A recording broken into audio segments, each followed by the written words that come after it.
It's ironic how the busyness of life and our day-to-day activities often prohibit real physical movement, actually doing things. We stay so busy on our computers for work and our phones everywhere else, we often neglect to make time to act, do, move, or maybe even just get outside.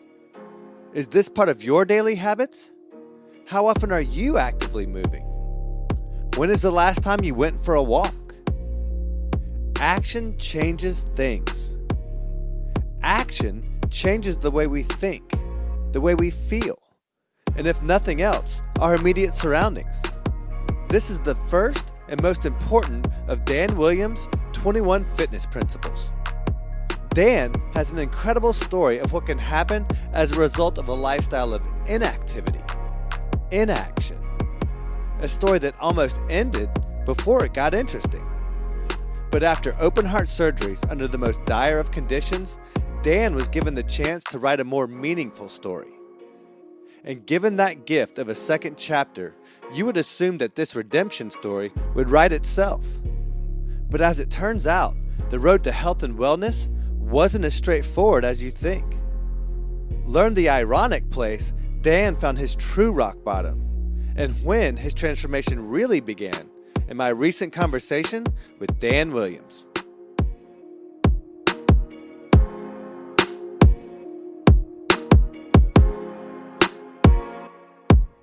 All right, here we go. This is the Extraordinary Podcast, and my guest today is Dan Williams. Hey, man, how's it going?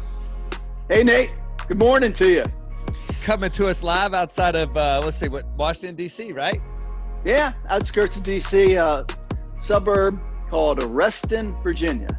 Outstanding. Yeah, I'm one of the few people who can say I was actually born in Washington, D.C. I'm telling you, you are a native Washingtonian. Right. There's, But I think that disqualifies me from being president because now technically I haven't been born in a state, so I don't know how that works, if I still qualify or not. I've always wondered. No, you're good. So, hey, man, thanks for taking the time to join us this morning. We're hitting it pretty early, but you've probably, like me, you've probably already been to the gym, got your run in for the day, I'm guessing. Well, I've got my first cup of coffee. I'll put it that way. So you're at least charged up and ready to go. Well, right. I'm working on my rock star over here. So yeah, I'm catching up to you as we speak. So tell, for those who don't know, tell everybody a little bit about your story and about how you kind of came to be a guest on the show. Yeah, Nate, it's a two-part story. And the first part is I underwent triple bypass open heart surgery. And what in itself is, pretty serious event. But going into that surgery, I didn't intend I walked into the Veterans Hospital for a stent procedure. And during that stent procedure, I went in thinking I was going to be an outpatient, thinking I was going to be walking out the door that day. And what happened, Nate, was during that stent procedure, there were multiple complications. I started having heart attacks on the table. I had pneumonia going in, and I was on blood thinners. And as it was relayed back to me later, the cardiologist literally kind of threw his hands up. And this is a cardiologist. This is somebody who's been in practice for 30 plus years, and said, I'm not sure what's going on. Called up to the head heart surgeon, who was teaching a class at the time. Head heart surgeon comes down, and they ballooned me up that night to keep me alive. And then I underwent a 9-hour operation the following day. They lost me a couple times on the table. And through the grace of God, through prayers from friends and family and support, I'm in extra innings. And the bonus things round, happen. if you will. Yeah, bonus round. I like that. The bonus round. And I'm a firm believer that things happen for a reason. And what it has done in terms of part two of the story is propelled me into a mission, a passion, a purpose in life, which is entitled New Heart for Life, not only literally, but figuratively. And so I'm a fitness influencer. I am 71 years old, and I talk about themes like it's never too late to change. And I model what I talk about in that I compete nationally and internationally on the master's track circuit, and I'm ranked in the United States. And so both parts of that story are intended as my purpose in life to inspire others that no matter what your bottom might be, mine happened to be what we just shared, but whether, life happens, especially in these days, and no matter what bottom you're at, no matter what age you are, it's never too late to change. One of my previous episodes that just came out was with Raj Anatpuza, and he's from Mumbai, India. And talking about it's never too late. He ran his first marathon after the age of 50. Didn't start running until his late 40s and got into marathons at 50 or at 50 plus. So, yeah, it's a great testament. Well, and you've been able to package all of that and this whole experience now into a book that's now kind of the purpose for your visit today is like you've been able to kind of culminate this into one big thing. So let's talk about that. Yeah, it's entitled 21 Principles to Inspire Your New Heart for Life. And it wasn't anything that was planned, but during this downtime in COVID, as I reflected back on my journey and my path to fitness and to master's track, I started to reflect on the principles that I had learned and experienced along the way. So what I decided to do, and I'm sure many in the audience, are doing projects right now that they didn't intend to do, but it was an opportunity that I don't think it would never have been availed to me had not I'd had this downtime. Is I decided to film, to go out and to film at the track and talk about these one-word principles. So what I did was I'm a big believer that the most complex thing in the world is to keep it simple. So I wanted to anchor one word and then relate it to my experience, but more importantly, because they're principles, these principles can be applied to no matter what fitness passion you may pursue, with the concept that it is a process, right? Not an event. And there are certain steps along the way that need to be taken in order to make that journey from your bottom to your new heart for life. So for you personally, which one of those one words most applies to you, or do you resonate the most with? For you personally. That's a great question. Okay. Or if there's more than one, you could throw more than one out there if you'd like, but I'm just curious. Yeah. Like which one applies to you the most? Yeah, I'd say, so I'll take you up on the two, because there's the one that jumps out is accountability. Accountability, that's a one-word principle. And the reason that resonates with me and my experience is that although I'm very motivated, right? I'm very inspired, and before all of this happened, I would do inspirational talks on different topics. So, I've never been accused of having lack of energy or enthusiasm or being, I've got the entrepreneurial DNA. So with that backdrop, accountability was one that jumped out at me, because as motivated as I am, and I've got good reasons to be motivated, to stay alive and to continue the journey. I found myself slipping back into this thing we call the comfort zone, and there were times where, and I talk about this in my book, and I share it on the video, that if it wasn't for my coach and teammates, I would not have gotten off that couch and made that trek out that door.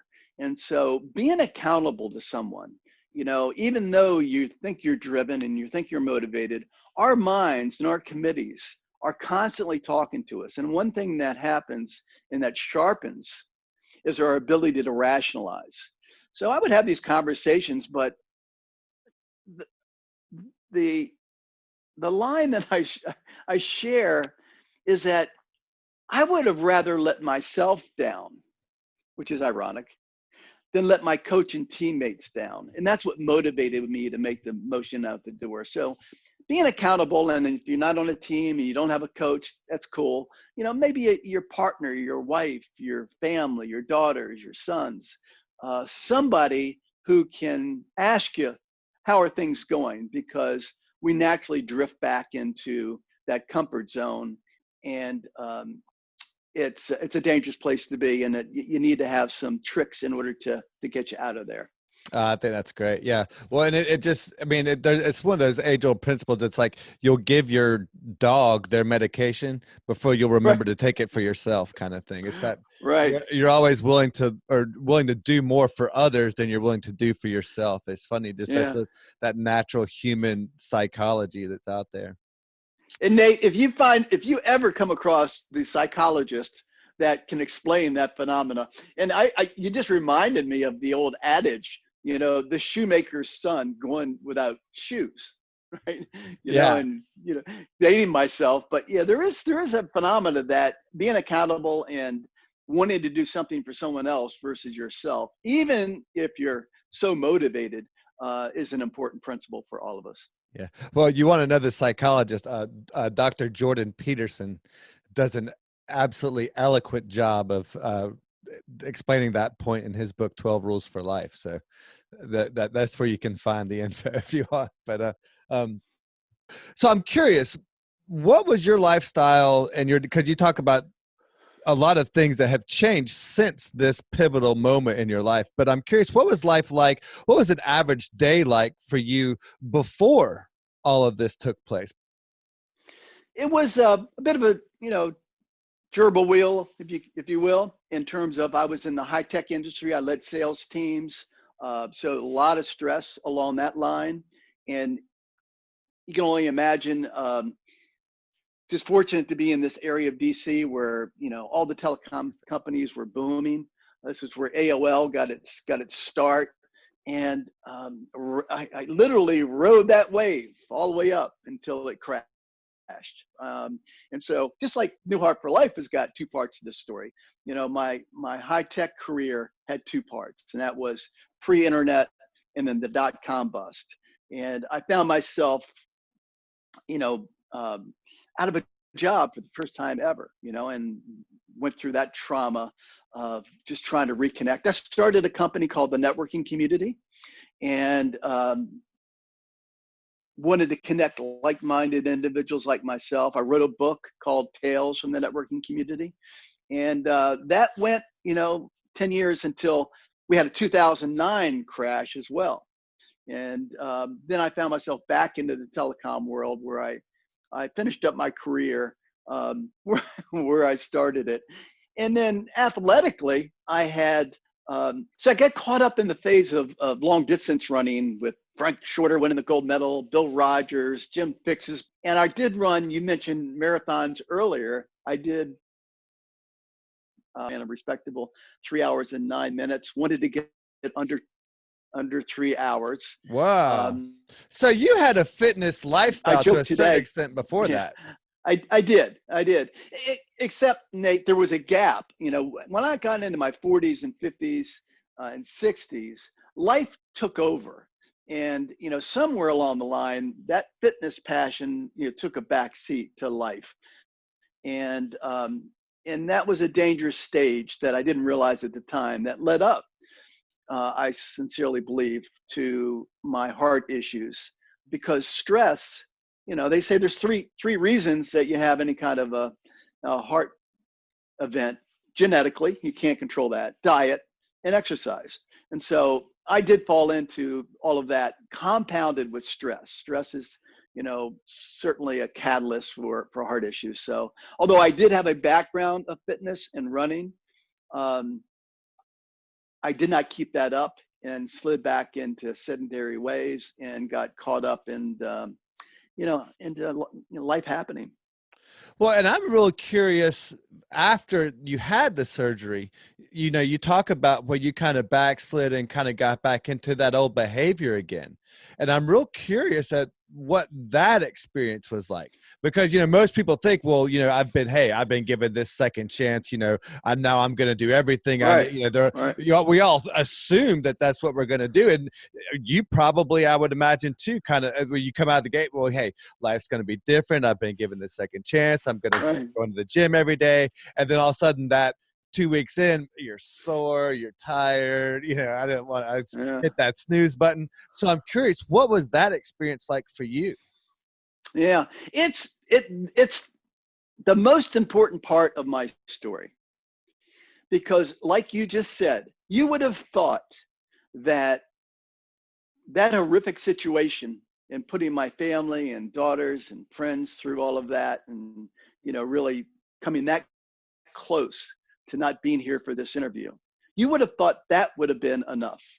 And so what happened, Nate, was, the first 6-12 months after any kind of surgery like that, my body was just recovering. And so I was very, very tender.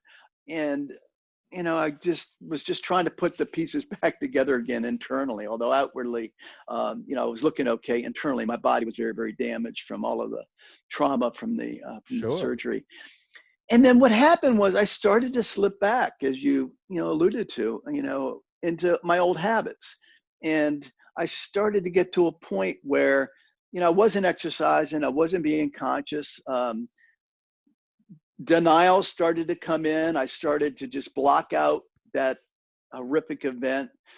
And what happened was my bottom, it may not be a heart attack. It may not be heart surgery. My bottom was one night, I pushed myself back from the dinner table, and a voice came to me as clear as we were speaking here today. And that voice said, "Danny, what are you doing? You're in extra innings. You've been graced with this lease on life, and you're not going to get a second chance." And that was my bottom. And I made a decision. Now, we talk about the 21 principles. Principle number 1 is decide. And that decision's got to come from deep, deep within. And the decision that I made in the principle of decide is 2 parts. You have to make a profound decision that I'm really going to change. But then you have to take action on that decision. And that's what I did. I started to walk for 5 minutes, and then 10 minutes, which led to 30 minutes. And then I started to jog for 10, which led to 20, which led to 40. And I slowly got myself back into a fitness regimen, and was fortunate to come across a coach, a team. 71 years old. You don't, this is one sport you brag about your age. We're in 5 age categories. When you move So up an age bracket. Yeah. I know. Can't, like I got 4 more years to get to the next age bracket. Can't wait to be 75, right? But I came across that coach and that team and the camaraderie. And the message there, Nate, is that once you make that decision, and once you decide to take action on that decision, more will be revealed. You don't have to have all the answers. You don't have to have it all plotted out. You have to have what I call a true north direction. But once you start to make direction in that make positive movements towards it, then things will come into your life that you never could have anticipated. And my life opened up where I travel nationally and internationally and compete. I've got camaraderie. I've got a team. I'm living my life in reverse, right? Yeah. I'm coming back from practice, playing Motown and, and singing. And so it all started with principle number 1, decide. Yeah. Well, no, that's I think I love using that marathon as a metaphor for life. And you just expressed it beautifully. It's like, how do you run that marathon? Well, you don't worry about where that finish line is. You have to know where it is, what direction to go. But all you're worried about, especially like when you hit the wall, once you've hit that wall in the marathon, it's, well, how do you keep going? Well, you just take that next step. And all you Right. worry about is just that little next step. You don't worry about where the finish line is. You don't worry about mile 26.2. You just worry about what's that, that next light post, that next crack in Exactly. the sidewalk. You're just trying to just take that next step along the way. And if you can do that, then it'll, then you'll ultimately get to where you need to be. I think it's a great metaphor. Well, so I'm curious. So laying on the operating room table was not your rock bottom. Sitting at No. your dining room table ended up after a meal ended up being your rock bottom. And I'm fascinated by that. So what was it about that moment that was so pivotal for you? Because you think about how many times every single day you push yourself back from the dining room table, you're done with your meal and you get up and walk away. What was it about that day that was so pivotal and so transformative for you, do you think? You know, it's a very insightful question. I'm a believer that when the student's ready, the teacher arrives. Right. It just happened to be that was my moment. That was my Was it a time. bucket of And Kentucky Fried Chicken? Was it like, like that extra dessert? Was it something like that? Or was it just happened to be that moment that somebody decided to smack you on the back of the head? I can't even remember what the meal was. It was a, it was a, it's think about our own lives. I mean, we know it when we know it, Yeah. right? And sometimes, you decide to just ignore those voices. Sometimes you make the decision to listen to them. I fortunately made the decision to listen to them. So I think it was a culmination of events that just happened to be the tipping point. And once that, and I was very fortunate to have had that opportunity for that tipping point because I was going back and I don't think I would have made it the second time around. And I do believe I have a purpose in life. And my passion is now to share this story through platforms like yourself and your podcast that we do have bottoms. We need to be fit. You can go through what I call prehabilitation. So you don't have to wait until you have a seminal moment. You can be in shape so that when those moments happen, you're better able to adapt and to get through those. Oh, yeah, it's beautiful. Well, and what I think is really neat about you is not only have you had this epiphany and this calling to now go and do something for yourself and for your family, but a lot of us when we get this calling, because that's exactly what I feel like it is the case for us that are on this path. It is a calling that we've been selected or chosen to do, and it's not even really something that we necessarily get to have a choice in the matter on. Right. If you really want to Right. be honest about it, because my background is swinging a hammer. I'm a contractor, I'm a carpenter at heart. This is not my usual thing. I have no media background. I'm not a journalist, I'm not a writer, I'm not any of those things. I'm just stuck in this path that I've been called to go down. So you've been called down this same path, and you're doing a lot of things that are outside your comfort zone. It's certainly outside the comfort zone of a man of your age and stature and, doing all the things that you're doing. So what was the most challenging thing for you to do going down this path? It's another principle. I'm Shocker. fishing here. I'm going to see if it comes out. Yeah, go ahead. And it's called consistency. The most difficult part of the journey was just the day-to-day, you see the gold medals and the competitions. It was just being consistent. And even in those days and times where, the path from a bottom to whatever your journey might be, it's not it's not a straight line. It's It not doesn't go linear. for, it's not linear at all. There's ups and there's downs and there's curves and there's, life will come at you with things you didn't expect. I had many injuries along the way. I learned many lessons along the way. So just being consistent, and that consistency was driven by that passion and that purpose in life. Because Nate, whatever you do that's worthwhile in life, certainly, whatever your journey might be from bottom to your true north direction, it's not easy. It is not easy.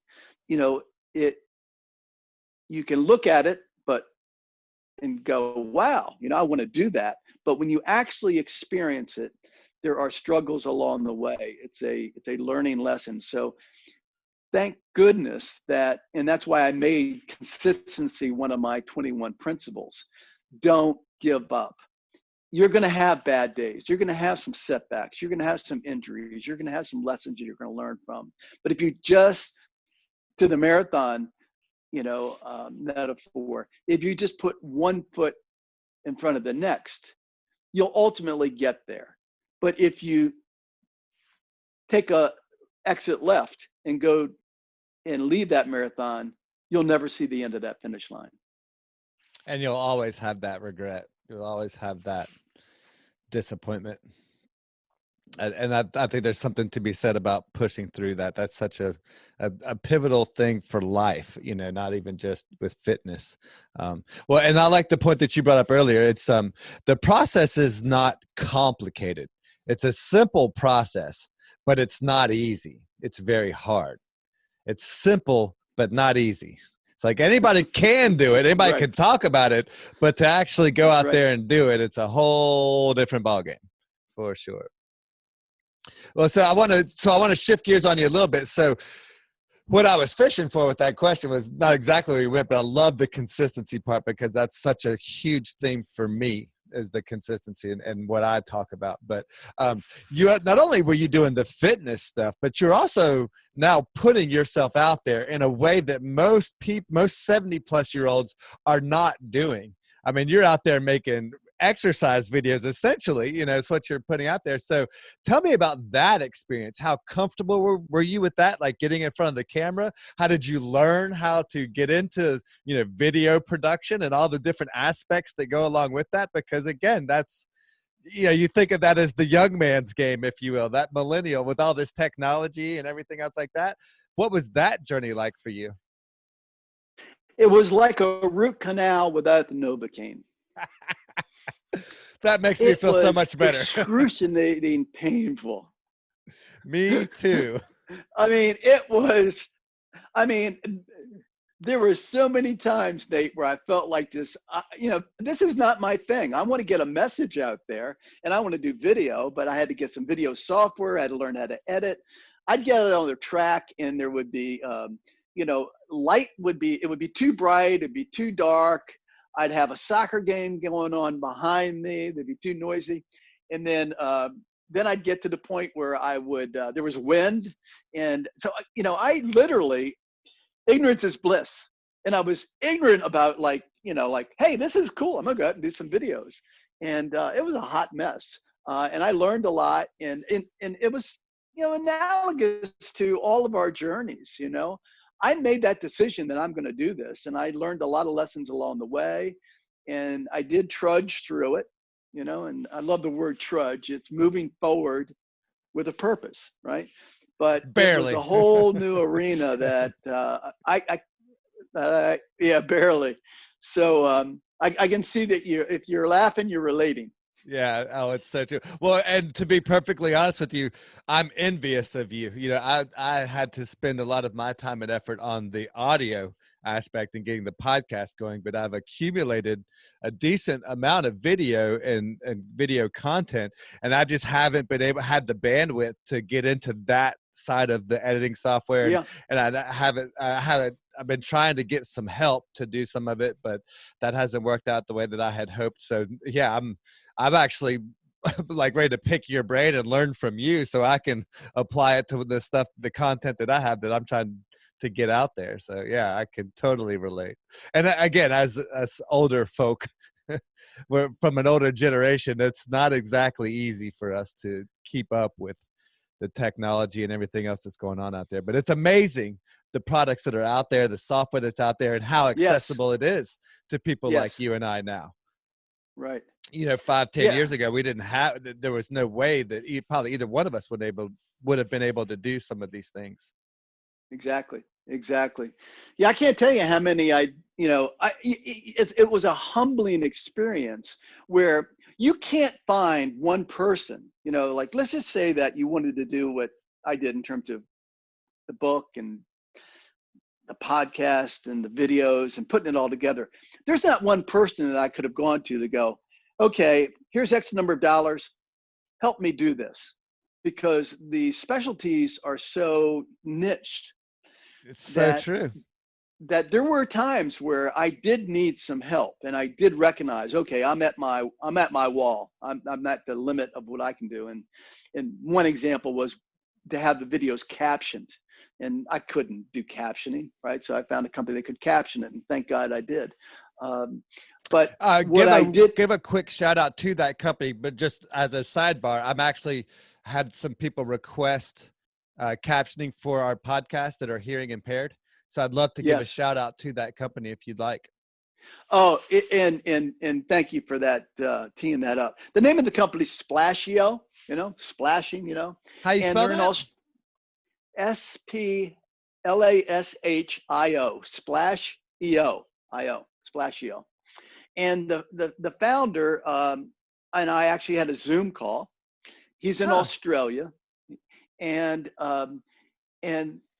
they're, and sometimes it's fate. Sometimes when you're in this discovery mode, sometimes you just get lucky. Sometimes you go down a rabbit hole. With Splashio, I really got lucky because first thing I learned was that when you're doing videos or audios, 85% of the people are not listening. That's a huge number. So if you've got, something that you think somebody's going to hear, you better have it captioned. And Splashio allowed me to get up and running and get those videos captioned. And it was such a blessing. I still use them. And the personal support, their theme is, when you give us your video or audio, we're going to do it until we get it right. So once it's done, there's things along the way that, you miss a word, or a word's misspelled, and you can go back and send them a revision. So it might take 10 revisions. It might take 3 revisions, but they'll revise it until they get it right. And it was just one of those companies that, fortunately, it was out of my wheelhouse that I was able to come across. And I'd highly recommend them to anybody that was looking for a captioning company. That's amazing. Yeah, because it's so funny because I just was contacted by 2 of my social media followers that said, hey, we want to consume your content, but we can't hear it. So, and it made me think, hey, it made me realize that there was, like you said, 85% aren't even listening anyway, that could even potentially hear it. So it was very eye-opening to me that there was such a demand for that I wasn't fulfilling. And you think, as a podcaster, well, podcasts aren't for deaf people, but why not? There is why shouldn't deaf people be able to consume that content as well? Absolutely. So it's been a bit of a calling for me. So that's awesome. What a great resource. That's fantastic. So let's shift gears a little bit. I want to kind of take it back a little bit. I'm curious as to some of the experiences that you had growing up, or some of your childhood moments that shaped you into the person that you are today. Is there a story that you'd be willing to share from way back in the day that had a meaningful impact on you? Oh my goodness. My inner child, huh? Yeah.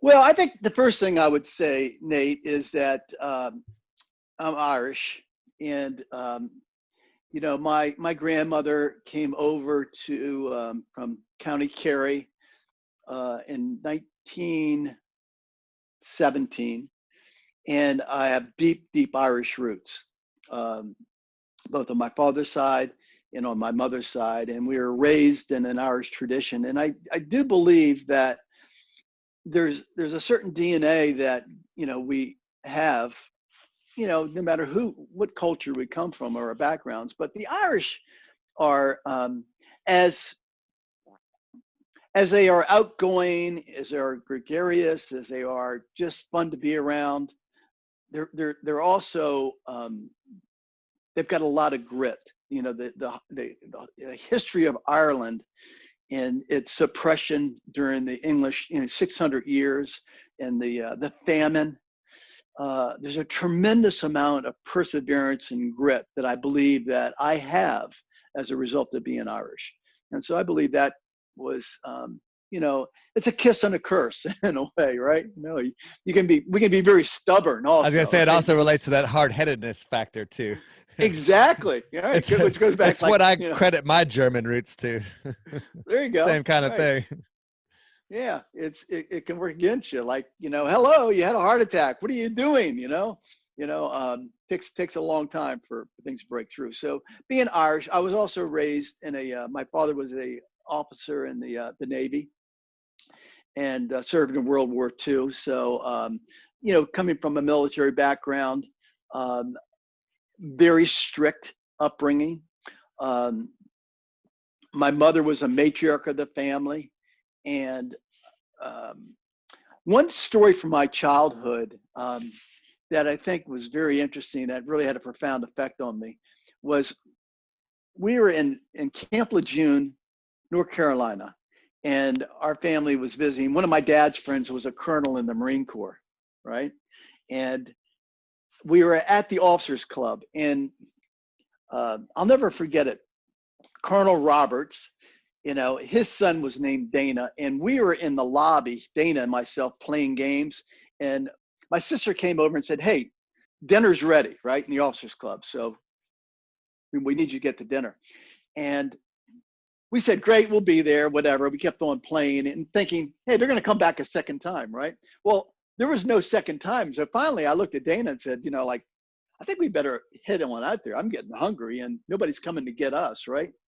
And so we went to the dinner table, and you got Colonel Roberts in the Marine Corps, you've got my dad, and we're at the officers club. And we said, okay, we're kind of ready. And they looked at us like we had ducks in our head. They said, "What do you mean you're ready for dinner?"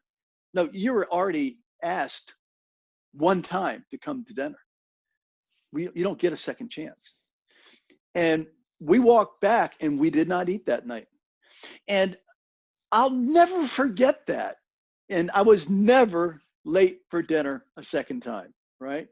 And that's just a childhood memory that taught me that don't ask twice, don't be asked Take twice. advantage. Take advantage of it, right? They Yeah. made their point, and my mother was there. My poor mother was there, going, "Oh my God, you mean these kids aren't going to eat?" And these two military officers had nothing to, no Yeah. sympathy at all. Oh yeah. Well, I mean, one missed meal for a young child is not going to be the end of the world, kind of thing. And what a profound point it made, throughout the Yes. rest of your life. I think sacrificing one meal, that was certainly worthy of that sacrifice, for sure. Well, Mm-hmm. and now having kids myself, you always deal with the picky eaters and like trying to get them to eat their Mm-hmm. vegetables and all that. Well, my parents had a pretty easy solution for that when we were growing up, because there were five of us, and we lived up. We weren't poor, but we had a very strict budget that we lived off of, and with food and everything. And so my mom would make the food, and serve everyone, and whoever finished first got whatever was left. So like you could go back and get more. So it was like you either ate what you got quickly so you could get more, or you went without. And so it was like that was it. There was no other options, no other choice. So we learned real quick and you couldn't get more unless you ate everything that was on your plate the first time. You could get more of what you liked. So the only way to do that was to clean your plate. So now to this day, and I don't know, that may be a detriment now, because now I can't help but clean my plate regardless of Right. how big it is. So Right. it's probably hurt me maybe as much as it helped me, but anyway.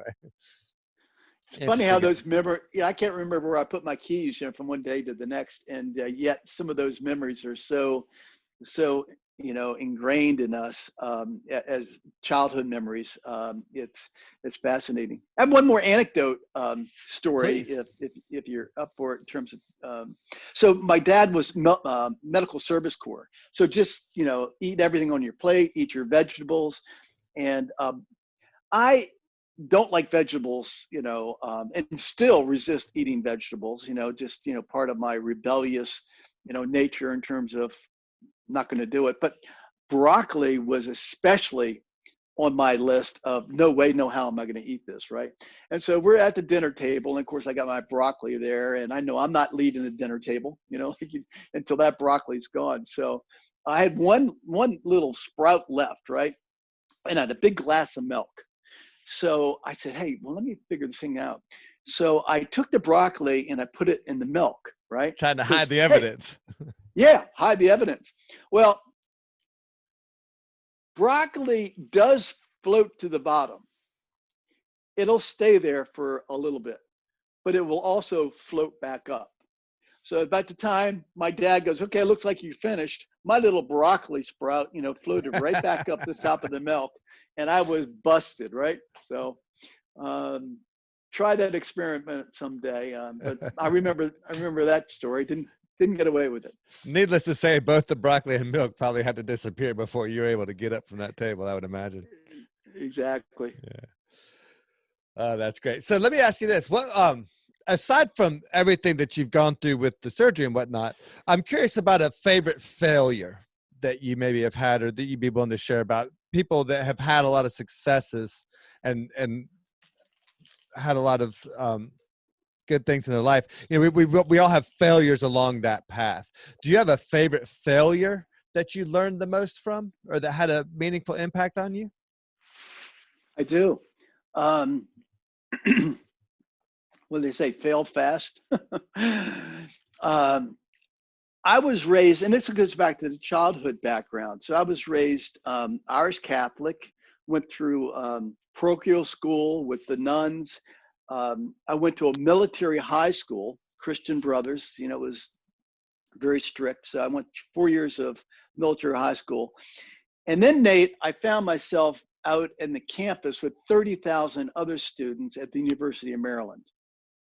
Nice. And you're talking about, it was like Disneyland for me. I was, between this, this very strict upbringing and full reference, that was right around in the 70s, late 60s. You got it. It was 1969. So the whole world was kind of blossoming a bit, if you will. They're kind of opening its perspective a little bit, maybe. It was. I mean, it was just like, I was not ready for it. I was not prepared for it. My life had been, suppressed so much that when I was given the freedom to be out on a campus, with, no structure, no rules, you had to be self-disciplined. And so I literally fell flat on my face. I mean, I was a horrible experience in terms of just not being able to, my mother always wanted me to have a college degree. And she would tell me stories of her friends that were brilliant, but didn't have a college degree, and they were penalized for it in their careers. So it was disappointing. My mother was that was one of the biggest failures that I can recall. It was the first year of the lottery. And this is the kind of lottery that you don't want to win. Oh, right? yeah. So I've spoke with other guests about this lottery in particular. Right. So, so the lottery had come up. I was on academic probation at best. I mean, I was just on the edge. I was hurtling towards being off campus at a very rapid rate. And the lottery came up. And sounds familiar for what it's worth. Okay. Can you relate? University of Georgia. Okay. Right there with you, brother. Yeah. But in the same boat. I know all about that academic probation letter that you get. Oh yeah. Yeah. But I digress. Sorry. No. We've got similar stories. It's interesting. Yeah. So what happened was I was an early number, right? And it was almost like I was happy that I was an early number because it got me off the hook of having to go back and really, confess to my mother that, hey, I failed, right? So you were literally using the Vietnam War as an excuse, essentially. Right. Wow. So tell me this doesn't make any sense. So I would have rather, gone out 18,000 miles away to Vietnam to be in danger with Viet Cong, than to have really kind of fessed up to my mother that I was failing at college. Disappoint your mother. That's that Catholic guilt thing. Yes. It's Catholic guilt, right? And so I ended up, I spent a year in Vietnam and 18 months in Germany, came back. And I did take another run at it, and then got a little bit here in terms of once I got back from the service, life started to take over again. When I was in the corporate world, I take some classes, to just kind of nudge at it, because it was always in the back of my mind of that failure and that disappointment of not receiving a college degree from my mother. But this has a happy ending, because in May of this year, I received my Bachelor of Science in Business Management from the University of Phoenix. Amazing. Outstanding. Congratulations. Thank you. Thank you. And Larry Fitzgerald, who I'll never forget, I don't know if you've seen his commercial, but he's one of my favorite athletes. Amazing, dude. He's just incredible. Love Larry Fitzgerald. Well, he did a commercial, and his mother had passed, as my mother has now passed. We lost her at an early age, heart situation. And Larry's on the phone with his mother, and it was a recording, and he called her up, and this is a commercial on the University of Phoenix. And he said, "Mom, I finally fulfilled your promise. This is Larry. I've got my college degree." And Larry Fitzgerald was the keynote speaker at our virtual commencement ceremony in May. So it took me, and this is part of the Irish grit and determination, or combination of, 50 years it took me to complete that degree. But it's done, and I am so proud of that, because I was in the sales leadership position, so I wasn't like an engineer. I had a very, very successful career without necessarily the need for a college degree. So yeah, so it was more of a personal thing for you. Exactly. I think that's amazing. And what a testament. And it actually is a great segue into the next part of the conversation I wanted to have with you, is about that perpetual learning. Because I think that one of the things that makes people like you stand out is that learning mentality, that I'm always wanting to grow, always wanting to improve, always wanting to take that next step, like we were talking about before. And so that was one of the things I wanted to ask you is, what is that? How do you consume content? How are you learning? And what does that look like? And it sounds like that comes in the form of college, university classes for you for the last several years. I love to learn. I love to teach. And I love to consume information. And I think, it goes back to your passion and your purpose. And being humble to know that we don't have all the answers. In fact, 99% of what we need to do, I think, comes from experience and learning, and being open to the fact that I need to Google that.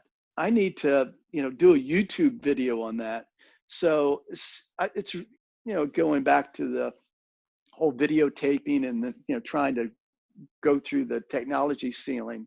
It just took a lot of humility to say, I've got to be able to have a quest to learn and to grow. And it's a process, not an event. It's not a degree. It's just the internal momentum that you have, that spark for that quest to learn more. You talk about different phases of learning. There's an unconscious incompetent, right? You don't know what you don't know, right? And this goes back to the principles, right? I didn't know what to do. So I went out and ran too fast in a race and pulled up a couple muscles. And then you become a conscious incompetent, right? So now at least, back to ignorance is bliss. Now you can't do something, but you're now conscious of it, right? And then you move through different phases of learning until you get to the point of being a conscious competent, right?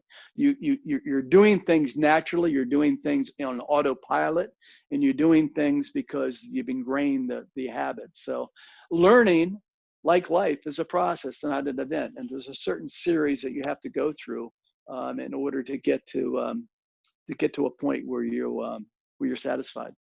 Well, and I think that's why purpose is so important. I think that's why figuring out what your calling is, whatever it looks like to you, is so important. Because once you have that purpose, once you can define that, then all of your learning along the way has a point to it. Like, you wouldn't be learning video editing and Right. learning that information, that ability, if you didn't have this purpose of getting this fitness message out there. It's like you're Right. learning Right. all the things that you need to learn along the way, and then all that Right. then pays dividends down the road. I think it's I think it's such, that's why it's such a critical first step in this whole process, with Mm-hmm. whatever you're doing. It's like, because once you have that, then not, you got something to go after. Right. You've got that next subject to tackle. You've got that next thing you've got to, that you want to learn, that you have this ambition to go seek that knowledge, as opposed to, well, I'm just going to read a book this year. Like, there's a lot of people that have Exactly. that mentality of, well, I'm just going to read 100 books this year, which is great. Read 100 books. That'll be a transformative thing. But if there's no purpose, if there's no Right. intent behind it, it's going to be Right. real hard to accomplish. You're not going to spend the time. You're not going to spend the effort to put in the work that you need to. So, a real quick video question for my own benefit. What video software and stuff do you use for all your editing and everything? Gosh, I was totally in the blind, right? And I knew back to your purpose, right? I knew I needed to get this videos done, right? So I'm out here and I had no clue what I was doing. And I tripped across a program called Filmora, Filmora. The price was right, and it had all the functionality that I really needed. And there's a program out there called Adobe, and it's expensive, and you see these Hard videos. to use. Thank you. Hard to use. So I knew I wasn't in Adobe land, but I also knew I was above iMovie, because I started with iMovie. And iMovie kind of like, was like, good starter. It's good to play around in the home with, but if you want to do a semi-professional or professional video, iMovie wasn't cutting it. So Filmora was an editing program that I came across. And I asked an expert that's in the video business about that program. And because I felt like, hey, this is doing the job for me, and I like it. And I'm now I spent a lot of time, You're getting figuring it comfortable out. with it. Yeah, but now I'm kind of conscious competent, right? Yeah, right. I'm in my zone. Exactly.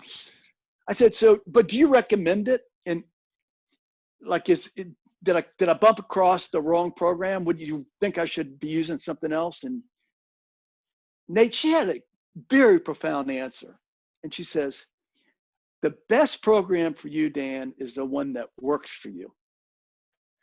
And I went, perfect, because this works for me. She goes, don't think about going outside the box. If that's doing everything you need to do, and it was, then you don't need to be going into Adobe land. Yeah. Stay with where you're at. Yeah, stay in your lane kind of thing. Well, Right. it was my exact same experience with Hindenburg Pro, the audio software that I use. Again, you've got the Adobe suite of products out there. You've got Audacity, and then in yep. iTunes land, you've got GarageBand, that a lot of people, which are all perfectly good platforms, and they all essentially do the same thing. And quite honestly, a lot of them work very similarly, but for me, it's like I found Hindenburg, like you said, the price was right. It just kind of fell into, and I got very comfortable with it very quickly. Right. And so, I started, again, I did the same thing. I asked around. Well, should I be on that? What am I missing? What am I losing out on? Right. Turns out, not only am I not missing or losing anything, there's a ton of attributes to Hindenburg Pro that I don't even use because I'm not smart enough to know how to access them yet. So it's like, not only did I pick a good software, but it's got some, some future benefits down the line as well. I'm really excited about. It's like the saying, the devil you know is better than the devil you don't. Yeah, exactly, for sure. For somebody who wants to get into this realm that we're in, or who maybe has figured out or defined their purpose, let's say they've got to that point, what advice or any information would you give them as far as trying to go down this journey? Yeah, we talked a lot about purpose, and purpose drives our technology needs. I mean, you had to learn and cut your teeth on all the podcasting because of your desire to get your message out and to do something very positive in its downtime. And so it's a means to an end. People ask me often, how do I know what my purpose is? How do I figure it out? And what I suggest to them is, think about your childhood. What did you do naturally that you gravitated to? What did you enjoy? And if you if you can connect your childhood and something that you naturally enjoyed and gravitated to, whether it be art, whether it be athletics, whether it be singing, whether it be fill in the blanks, then that's a beginning. That's a beginning in terms of just finding your purpose. That is I just got through writing one of the keys of my 8 keys to great, the personal development process I'm working on. And I just got through laying out in my latest episode that exact aspect. It's like, so like for me, growing up, I enjoyed making skateboard ramps. We were always pilfering wood Yeah, and building yeah, these little construction projects or whatever. And yeah. 30 years later, I'm a carpenter running my own general contracting business. You know, and it's like, There you and go. so I tell people the exact same thing, because of course I get that same question: how do I figure out not even what my purpose is, but what should I be doing? You know, like Right, what's my next step, kind of thing. And I say, right, you know, it's not about doing there's a big difference between doing what your purpose is and doing what you love, because like right, everybody would love to be a yoga instructor, for example, right, but the world doesn't need 100 million yoga instructors. It's more about right, identifying what skill set that you have, like identifying what you enjoyed and were good at as a kid, whether that be right, building, but it may be like for like my kid, one of my kids is really good at like, she writes these plays and like has these little the right, productions that she puts on. I mean, she's writing everything out, like doing a like advertising for it, the whole 9 yards. So you can identify these skills that will then, I think, serve her well in a career later on in life. But yeah, anytime you can do that and identify those, it certainly helps to define your purpose. We're all unique. We all have God-given gifts. It's trying to connect and hopefully find those gifts.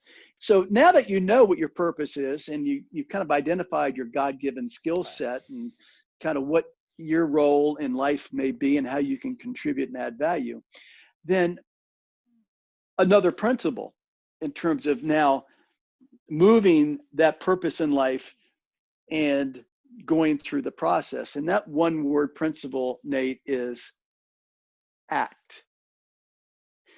And it's an acronym that stands for Action Changes Things.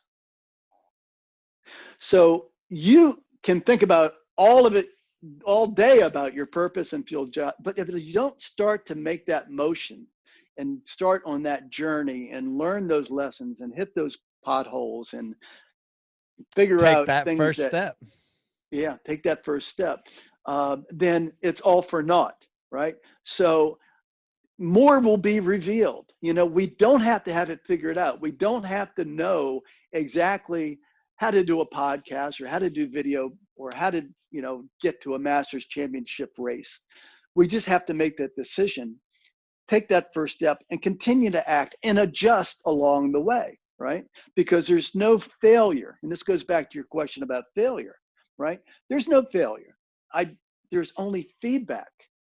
You know, the feedback that I got at the University of Maryland is that I was not ready at that time. So once you get that feedback, then you can adjust your course and get you back towards your purpose. And make you a better person in the process, you know.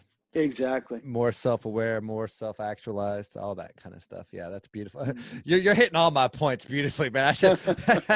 Yeah, yeah. I should put you into the book, man. This is a beautiful thing. So we're gonna start winding things down. We've covered a lot of good stuff, and I think we've got some amazing clips and sound bites out of this. If you had a podcast, who would you like to interview? Who fascinates you? There's a marketing expert by the name of Seth Godin, Godin. And a And great author as well. oh, his first book that I read was Permission Marketing. And it's still as true today as it was. He's written many, many books. Right now, he's got one that I'm reading called Tribes, and creating your own little tribe and your niche of followers, which you are certainly doing. And permission marketing in Seth Godin, he is so far, you know, his concept. I built my first company on that book. And it was permission marketing is that you have to provide information that is relevant, that's useful, right? And that's personalized. And that you gain trust over time by providing that content and that information to a point where then if you're ready to ask for something, you now have built enough trust to have received the right to ask permission for somebody to perhaps share in your services or purchase your services. And so Seth Godin is somebody I would love to interview. He's just so pragmatic and so much ahead of his time, and has helped me. I've taken his principles in that book and really applied them. And what I'm gonna do it again with the New Heart for Life. These 21 principles. I'm going to provide that content to a group where that information is relevant, it's personalized, and it's useful. And I'm going to do that over a course of 2 or 3 years.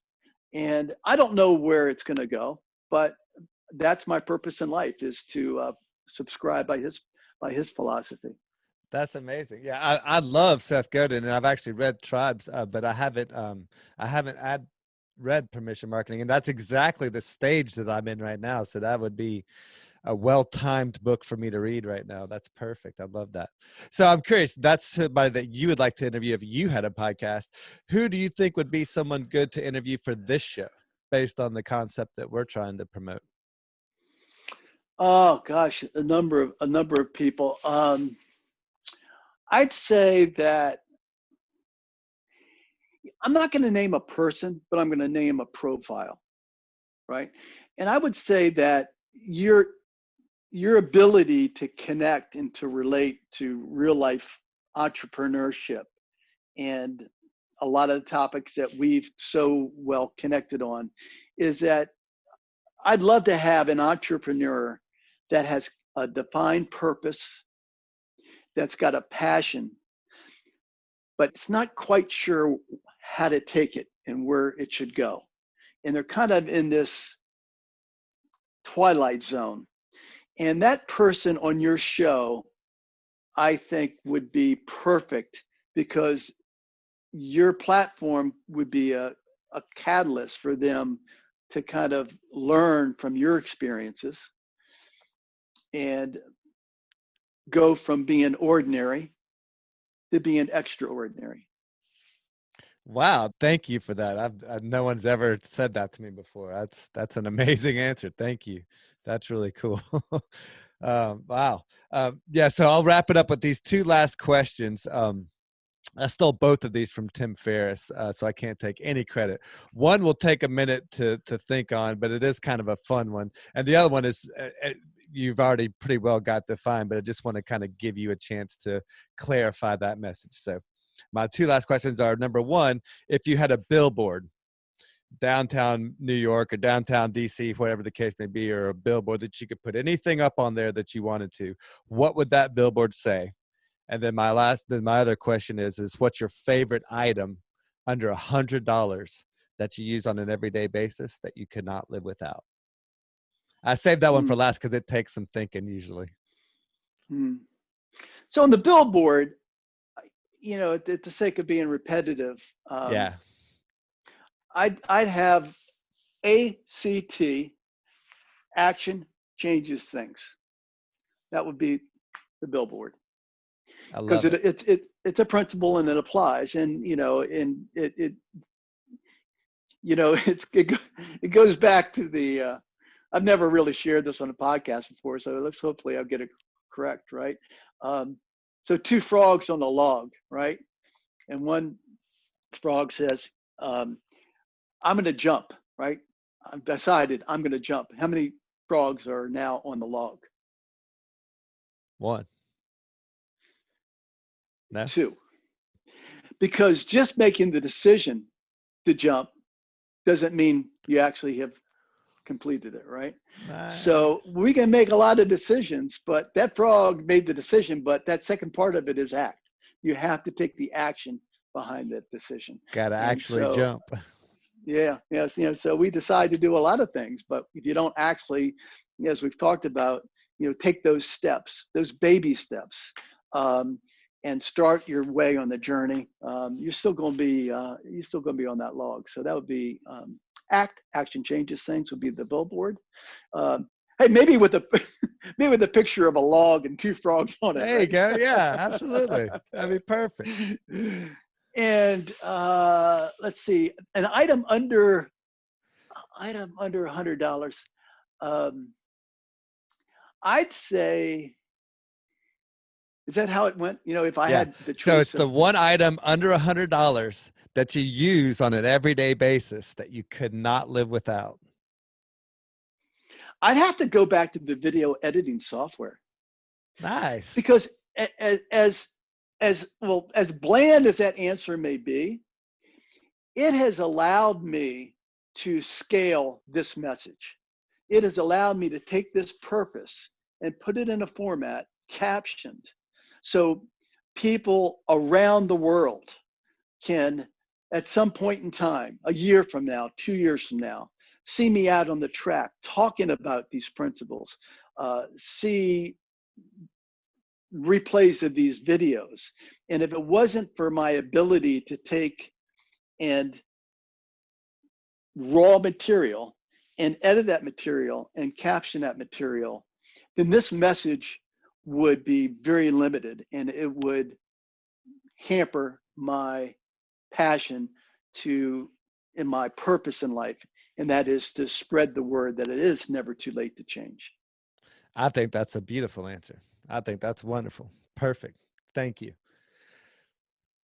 Where can people find your videos? Where can people find your content? If they want to reach out to you, what's the best way for them to get a hold of you?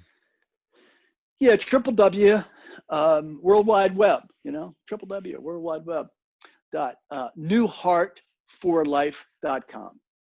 So newheartforlife.com, and just go there, and all the information, there'll be a link or two. The 21 fitness principles, there'll be a form.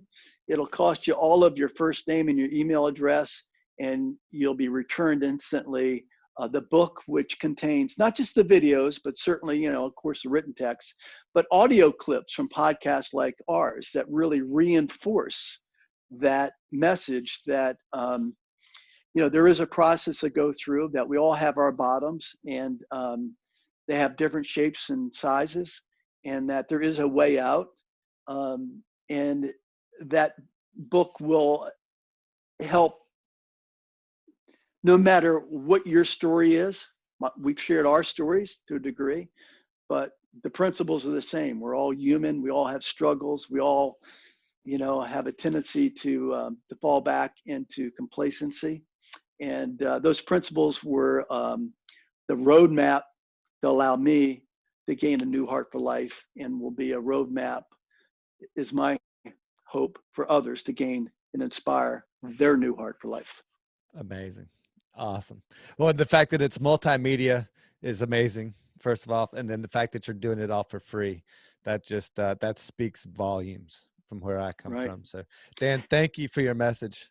Thank you for what you're doing. Thank you for the work that you're putting out there for the world to see. It's incredibly inspiring, for sure. my honor, Nate. It's a pleasure to meet you. And, you know, I hope to stay in touch and to be in contact. Once the book is, you sign up for the book, I should go back to Permission Marketing. I'm going to follow with a series. It might be once a week or twice a week, but I'm going to follow with a series of relevant and useful and personalized information about this journey and kind of reinforce it. So that is something that I can stay in touch with in terms of your audience. And just personally, thank you for the opportunity to kind of share from the dinner table at the Officers Club to University of Maryland to my passion and purpose. It's been a great conversation, and it's helped me a lot. Yeah, well, thank you.